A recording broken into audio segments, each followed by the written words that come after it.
দীর্ঘ 4 মাস পর চিকিৎসা শেষে লন্ডন থেকে দেশে ফিরছেন বিএনপি চেয়ারপারসন বেগম খালেদা জিয়া। তাকে স্বাগত জানাতে রাজধানী জুড়ে বইছে উৎসবের আমেজ। নেতাকর্মীদের ঢলে মুখর রাজধানীর রাস্তাঘাট।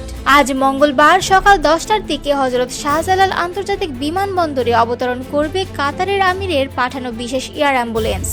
খালেদা জিয়ার আগমনকে ঘিরে সকাল 8টা থেকে বিমানবন্দর থেকে শুরু করে গুলশানের বাসভবন ফিরোজা পর্যন্ত রাস্তা জুড়ে অবস্থান নিয়েছেন বিএনপির হাজার হাজার নেতাকর্মী। হাতে দলীয় ও জাতীয় পতাকা, মুখে স্লোগান। তাদের উচ্ছ্বাসে প্রকম্পিত গোটা এলাকা। এক নজর নেত্রীকে দেখতে, শুভেচ্ছা জানাতে উচ্ছ্বসিত কর্মীরা ছুটে এসেছেন রাজধানীর নানা প্রান্ত থেকে। আর সেই সঙ্গে ট্রাফিক পুলিশও রয়েছে সক্রিয় অবস্থানে। জনসমাগম সামাল দিতে ও পরিস্থিতি নিয়ন্ত্রণে রাখতে চলছে নানা নজরদারি। দলীয় সূত্রে জানা গেছে, খালেদা জিয়ার গাড়িবহর যেসব এলাকা অতিক্রম করবে সেসব স্থান ভাগ করে দায়িত্ব পালন করছে বিএনপির অঙ্গ ও সহযোগী সংগঠনগুলো। গুলশান 2 গোল চত্বর পর্যন্ত নেতাকর্মীদের সরব উপস্থিতি যেন এক বিশাল মানব স্রোত। তবে জনসমাগমের কারণে কিছু কিছু স্থানে দেখা দিয়েছে যানজট। এতে ভোগান্তিতে পড়েছেন অফিসগামী সাধারণ মানুষ।